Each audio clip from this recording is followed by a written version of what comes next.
Hey chat, it's Guy. At the start of 2025, I made a New Year's resolution for myself to listen to as much new music as possible. Over the year, I saved albums I wanted to listen to as they dropped, so that I could listen to them later. The further I kept going with this, the more I realized that it was probably a bad idea from the start. I've been wanting to make a video like this for a while, which is why I'm over 7 months late to this, but on my 900 bajillionth listen of Revengeseekerz by Drain Remover, I realized these sort of videos are kinda boring. So instead of doing a top 10 video, I'll be ranking albums from worst to best, starting with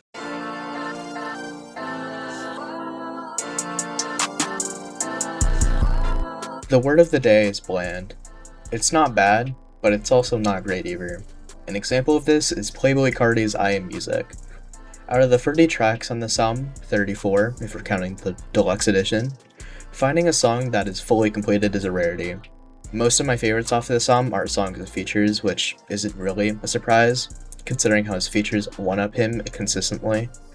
Travis Scott's production on Crush, The Weeknd's hook on Rosalia, Skepta's verse on Toxic, Ty Dolla $ign and Young Thug, 3 Thug on We Need All. Oh my god, why did I do that? Ty Dolla $ign and Young Thug on We Need All the Vibes, and yeah, you get the point. The thing is, it doesn't even feel like Carti's trying on half of this album. In the end, I Am Music was an overhyped album that ended up feeling soulless and forgettable.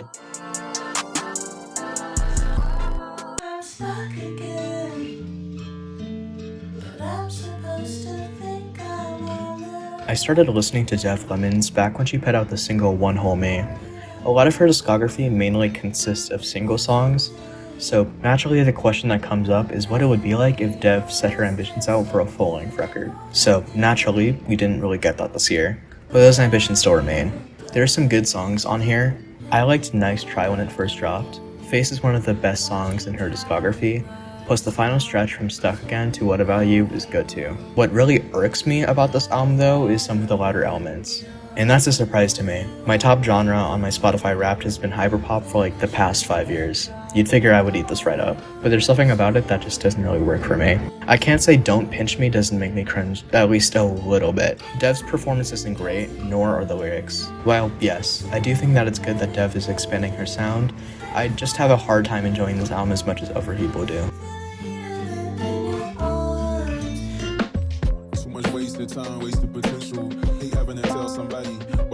Blush is very ambitious as an album, because for one, it's not an album. The thing is, Blush is the name of Kevin Abstract's new album and his new group. Hearing what Kevin had to say about this album and listening to all the snippets being posted on YouTube, I was cautiously excited. All in all, while I can appreciate the uniqueness of this album for me feels like it is going from one ear and out the other. The guest list, inconsistency, and Kevin taking more of a backseat on his own album are what make this album so mixed for me. I liked H-Town, and the Geezer songs are also pretty good as well. I don't know if I just have a sweet spot for singer-songwriter sort of stuff, but I actually really liked I Was In There quite a bit. Of course, the final 2 songs do carry this album a whole lot. I do think that if this sort of concept were worked on a little bit more, I could see myself liking Blush as a group quite a bit.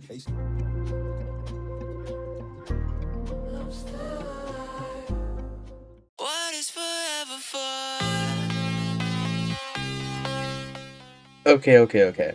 So this could potentially be a controversial opinion, so hear me out when I say that this album is just okay. Before I talk about what I don't like about this album, let me talk about the positives. I like the single Falling, the hook on Radio with Kim Petras is super addictive, and Sister is possibly the best song on this album and one of the best in the discography.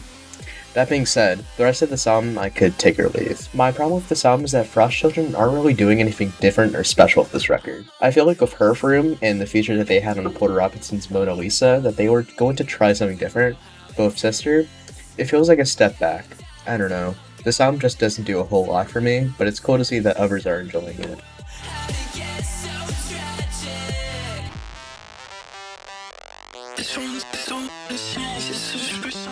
This one is strange.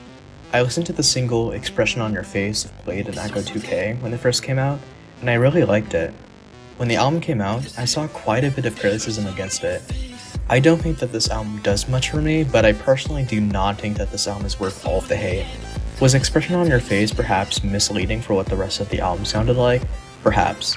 But I don't think the music is bad by any means. It's some solid ambient electronic music, and I think for some people, this will be a nice listen. For me personally, some of it is kind of forgettable, but I do repeat some songs frequently. I like Don't Say No, even if it is just a glorified remix of Lettuce by 5e. I also liked some of the deep cuts like House of Glass and 200 of Toji. Please forgive me if I butchered that name, I don't know how you're supposed to say it. I don't know, not to be that type of guy, but I think this album is really dependent on what you want because it can really change what you take away from it. As for me, this works.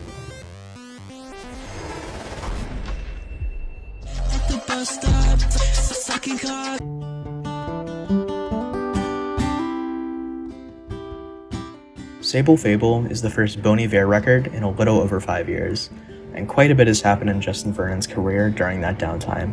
For one, he scored 2 massive hits of Taylor Swift for her 2020 albums Folklore and Evermore, Exile being one of my favorite songs from the both of them. In addition, his songs I don't know how you're supposed to say it, and Please Don't Live in Fear were sampled in massive hits for both Playboi Carti and Baby respectively. He also made appearances on Travis Scott's highly anticipated album Utopia on the songs My Eyes and Del Resto Echoes. Following all of those hits is Sable Fable, which is quite possibly his most straightforward and poppiest record yet. Our first taste of this new album were the free tracks that make up the Sable section of this album, released back in 2024, consisting of emotional folk songs reminiscent of their first record, Forever Forever Ago. As a surprise to no one, it's good.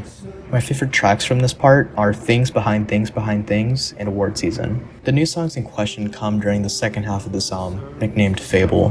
While on some tracks like Everything is Peaceful Love and If Only I Can Wait I fell in love with on first listen, there were some tracks I needed some time to really click with, such as From and There's a Rhythm.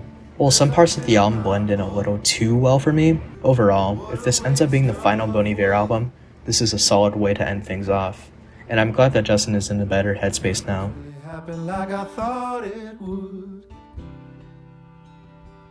Shut the fuck up! Shut up! What are you doing?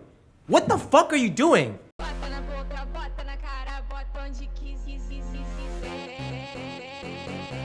Okay. James. Hurry Up Tomorrow is supposedly the final album from Abel as The Weeknd. Now, whether or not he's going to continue releasing music is still up for time to tell, but what he has given us of this record is a solid collection of new tracks and some great features too. The Justice production on Wake Me Up is one of the best parts of the entire album, and works really well as an intro for what's to come. I actually didn't like Sao Paulo when it originally dropped, but I've since grown to love it, and Anita also gives a strong performance as well. Giorgio Moroder is also on big sleep. Like, hello? The hook of Baptized in Fear has been stuck on my head like a parasite since the first time I heard it. Now, my biggest gripe about this album is that this album bites off way more than it's able to chew, and I'm not necessarily the biggest fan of the latter half of the album. It just kind of blends in for me. There are 22 songs on this album, and if this album were cut down to 15 tracks, then this probably would have been one of my favorite albums of the year. But I do understand why this album ended up being so long, since this is supposedly the last Weeknd album. So it's fair to want to go with a bang. It just makes sense for an artist his size.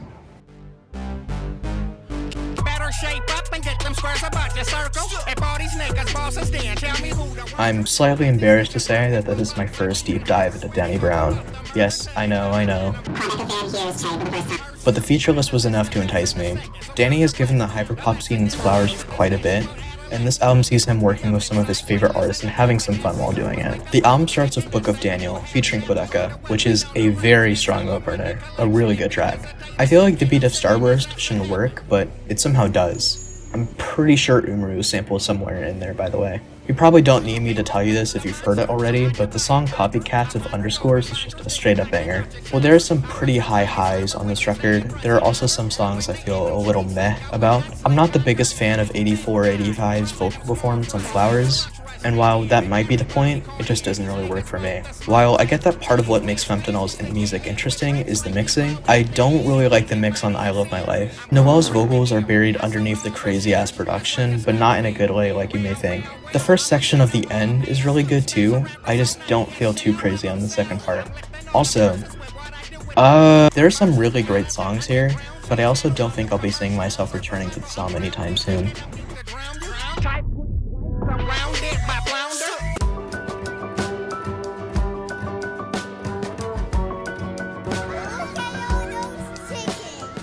There's a lot to enjoy here, but there's also a lot that I think the band could really work on. First, the positives. The highlights here are really good. I'm a big fan of the new direction that the band has been going with. My favorite tracks are the stretch from Florida to Shandy in the Graveyard. There's also Lifestyle Trainers, Max Omelette, and the last two tracks, Rise and Fall and Innocent. Shandy in the Graveyard features Billy Woods, which feels a little strange at first, but I think he works really well with the band, and I can commend the experimentation. The best songs on this album are, I could argue, some of the best in Panchiko's discography. The rest, however, I could take or leave. A lot of these songs feel like demos instead of fully completed songs, and I'm especially talking about the stretch of songs from Sheldon Cooked to Vinegar. I wish Sheldon Cooked had at least an extra verse or something. The vocal performance in songs like Vinegar and Formula aren't really for me, personally. I get that the sound on Vinegar was intentional, but to me, I just wish there was more to that song. And that's kind of the main thing I get from this album. I wish I could like the song a bit more, but I'm excited to see where Panchiko will go next. Elephant green screen effect.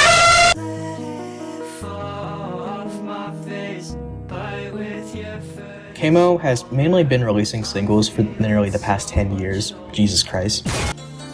And K1 feels like a progression in both maturity and production. The first two tracks, Dumpster Fire and 1,000 Yard Stare, feature mainly acoustic production, something fairly different in kmoe's discography. Songs like Do I Keep You Up, Bloodbath Dance, and You Ruined It are just straight up bangers. Carpet is one of my favorite tracks kmoe's made. While most of the album is pretty great, I'm not the biggest fan of the final few tracks, Don't Be Like Mouse in the Way I Should. Overall, with this debut album,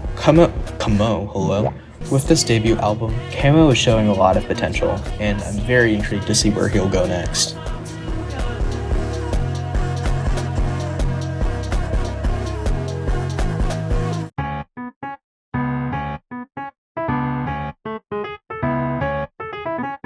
You Will Only Get Older is the debut record by Flatroom, and apparently it's been in the works for quite a bit. You can mainly expect a blend of both hyperpop bangers and folk songs.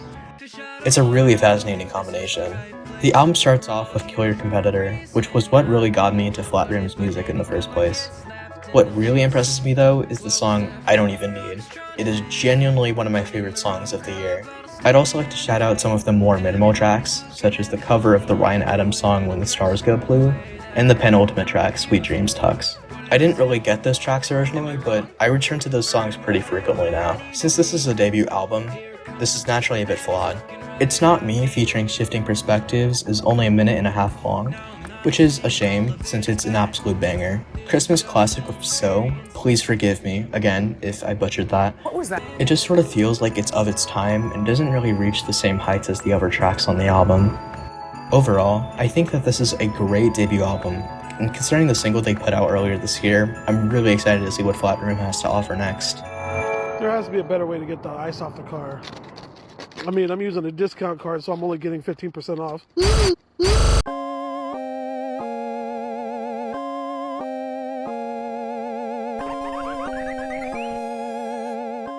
Before I say anything, let me start off with this. What? Secondly, the production on this album is kind of insane. Flip-Hop, Hudson Mohawk, and A.G. Cook are all producers on this album, and it really works well to give the song a futuristic and electronic vibe. I really like the songs Underground, Lettuce, Jump, and Real Girl. A.G. Cook is all over UFO. It's been stuck in my head since I first listened to it, especially the remix of Count Volador and Dorian Electra. If I had to say what my least favorite tracks are though, I'd say it's either Bow Chicka Wow Wow or Sugar Free Venom of Kesha. The production on Bow Chicka Wow Wow is pretty meh overall, and low-key, the title just gives me Phineas and Verb vibes. I wish I had more to say about Sugar Free Venom, but the line before the chorus that goes, "She's working for that kitchen renovation," will forever be iconic to me. I have some mixed feelings on Fire Truck. Well, this is their debut single, and they were way ahead of everybody else in terms of production. I don't know. The beat just doesn't really work for me personally. You know, they were low-key pregnant with Cat's Eye with the song if you really think about it. The song consistently knocks it out of the ballpark. It's really impressive. Your homework for today is to please stream it so they don't have to work at Taco Bell again. Thanks. I want that one. You want the Yastai healing salad? Yeah. Okay, one Yastai healing salad for you.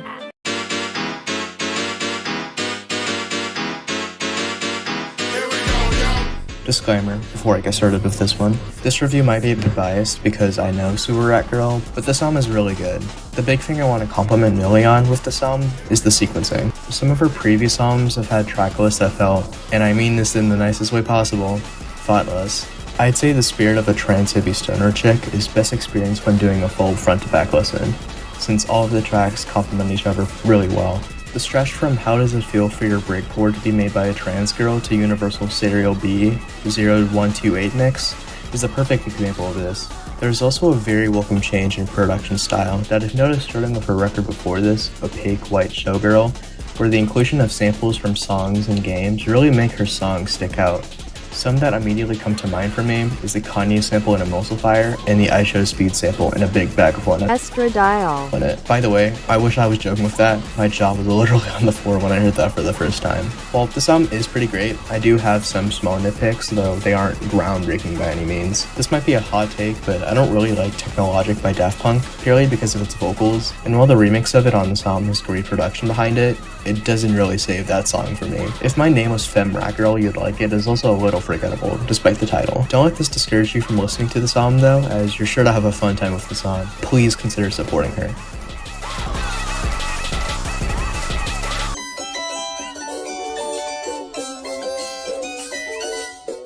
There's not a lot to say about this album that hasn't already been said a million times before. Besides listening to Soy Bayor around the time it came out, this was pretty much the first time I've dived into Bad Bunny's music. I've only really heard people give a bad rep about him, and this has been especially the case since the Super Bowl halftime show. Now, I want you to take one good look at my profile picture and my voice, and I want you to take a guess about how I feel about that. This is a really solid album. Okay, so I may be Mexican, but I'm low-key a no sabo kid, so please don't kill me if I fuck up some of the names. Please? Okay, thanks.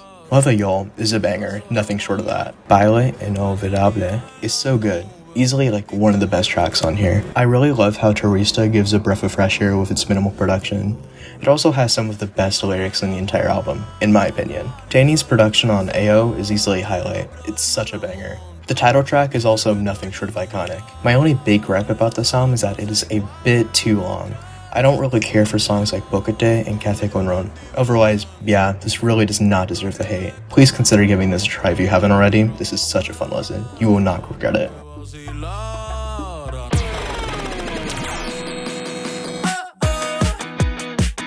The acoustic cuts on Torr's first album, Molecule, were what stood out to me most. So, it was a nice surprise to see them expand on that more in this album. And I also really fuck with the concept for this album, generally being around a fictional band. And like Molecule, this album also has a really charming and unique sound design. Rot was the first taste that we got for this album, and it's good. Torr is a good ear for hooks, and Stage Kiss is no different. Jamie Sees a Ghost is also really good. Overall, Crash Bogus is a great and natural expansion of sound for Torr, and it pains me how underrated he is in the hyperpop scene. This is another review that could be a bit biased because I know pbxk. I mean, I feel like I have to review this album, it's really good.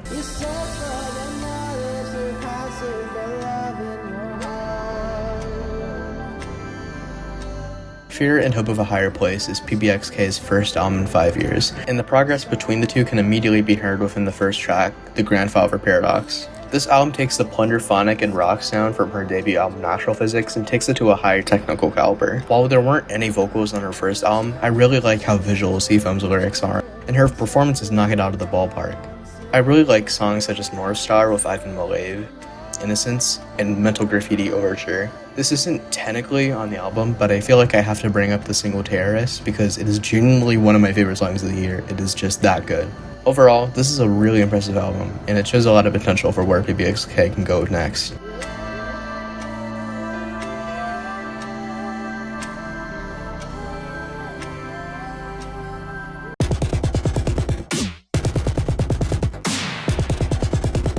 Besides hearing iPod Touch when it first dropped, I was entirely late to the party for this album, which I've heard quite a bit of praise for. See, if it weren't for my music burnout around the time that this album came out, I probably would have gone to this album sooner. That was low-key on me. It just makes sense that I would like this. Fuck My Computer and CSI are just straight up bangers. I really like how progressive Info Hazard is. It's just a nice change of pace and it makes it different from all of the other tracks. And I can't be the only one that feels like the start of All at Once just screams Sophie. Just such a good song. iPod Touch is also like a really great song, and I love how the vocal chops return on delete, which really sticks out because of its incredible drop. In the end, I Love My Computer is such a relatable album, because I too have a computer. I don't love it like that though.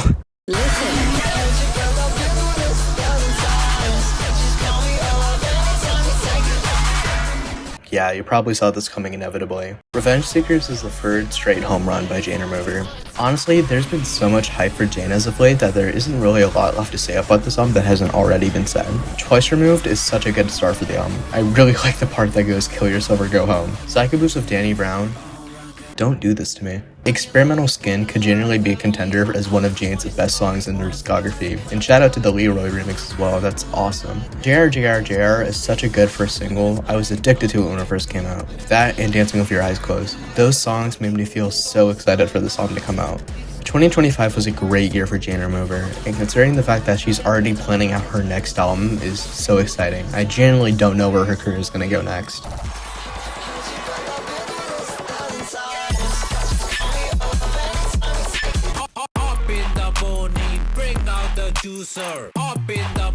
Puffin Ponystep is the successor to 2024's very ambitious Monarch of Monsters, which ended up being one of my favorite albums of that year. Around the time this album was released, Vylet posted a tweet saying that this album should be taken in a similar way to Monarch, and dismissed it as being a comedy album. I think that tweet really changed my perspective on this album. Now, that's not to say that I dismissed any of the bigger moments on this album as just simply being unserious and just comedic, because there's quite a bit of actual somber moments on this record.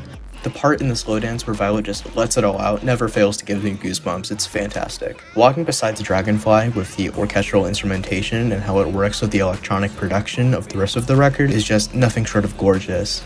Mainly just the part of how this album should be seen in a similar light as Monarch. Both of these albums are handled with such dedication and craft, where Love and Ponystep isn't as much of a one-up to Monarch in terms of quality, as much as it is just a step in a different direction. Yes, there are some fun parts of the album. The hop, gay sample in A Joyful Long Shot. The IB Pop and Bottles interpolation on Worst Rave Ever had my jaw practically on the fucking floor when I heard it for the first time. It is unreal. The Tiberius Shadow and Dual-Headed Hydronoid, where you can slightly hear an ad-lib of them going, "What?" Wanda X Howl being named after a fan animation on YouTube. These parts mainly work to complement the other parts of the album as much as the other little details. Ghosty Dub reminds me a lot of the Leaving EP by Skrillex. It's a very minimalistic song, but I think it closes out the album really well. Love and Ponystep shows Vylet's natural progressions in sound, and considering her plans for the next album being in a different direction as well, I'm excited to see what's next.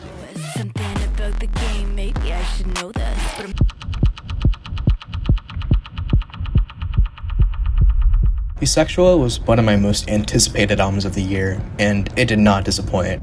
I'm aware that there are technically two different versions of the album, but for most of this I'm going to be only talking about the original version, but shout out to Lonely But Exciting Road and The Dare. The title track is such a good opener. Corliss has some awesome production on drums of death. Striptease is just a perfect song. And then after that is 24 Hour Dog. Just 24 Hour Dog. Oh my god, this album is so fucking good. Ah, okay. Wow. Now, I understand that there are many reasons why I shouldn't like Childlike Things featuring Northwest, but I feel like the song fits pretty well with the overall concept of Eusexua as an album. Also, while I'm talking about Eusexua now, I might as well just bring up its sister album, Afterglow. Now, I don't think that Afterglow reaches the same highs as Eusexua, but it is a damn good album. Love Crimes, Wild and Alone of Pink Pantheress, and Hard are nothing short of bangers. Touch a Girl is also a highlight for me. Just something about the production and how it meets with Twigs' vocals just hits different. I really wish the album had more of this ambient production. And yeah, I'm gonna bring up Sushi. I genuinely did not see that beach village coming. It's such a nice surprise. Overall, in 2025 we were blessed with two incredibly solid albums by FKA Twigs. Now, some fans are saying that she is going to be dropping another album this year, but I really doubt that. You wouldn't do something like that, right, Twigs? I mean, I might be delusional. With that being said, that's about almost all of them. There is just one more album to talk about though, so my favorite album of 2025 is... Looks.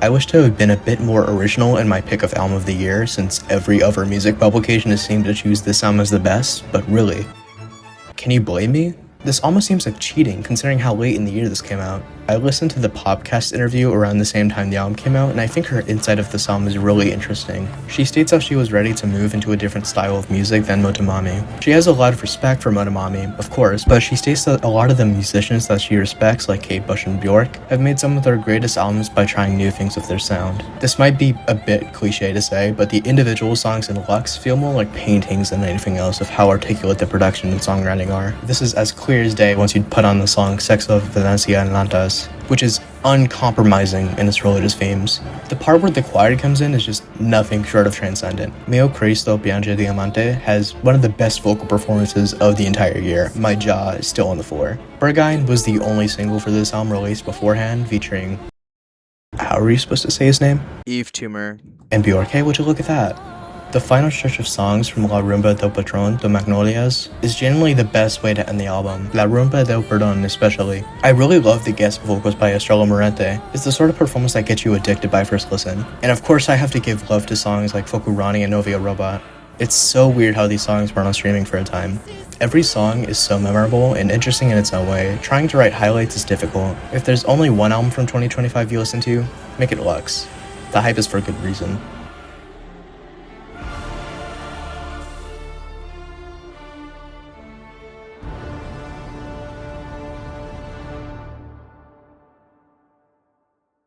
Okay, I would hate to be annoying like that. If you fuck with this video, you should subscribe to All Hail Gabby because I'm just starting out and because I would really appreciate that and you wouldn't want to make me sad. So just really think about that for a second. Okay, bye.